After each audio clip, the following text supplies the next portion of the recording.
கோவை மாவட்டம் சூலூர் அருகே 3 கிராமங்களைச் சேர்ந்த மக்கள் தங்கள் ஊர்களுக்கு மயானம் அமைத்து தரக்கோரி அரசு அதிகாரிகளுக்கு கோரிக்கை வைத்துள்ளனர்.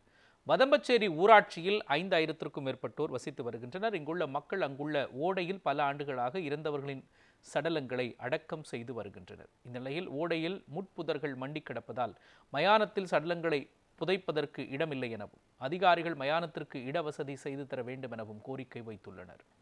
பொதுமக்கள் ஒரு 5000 பேர் வசிக்கிறோம்.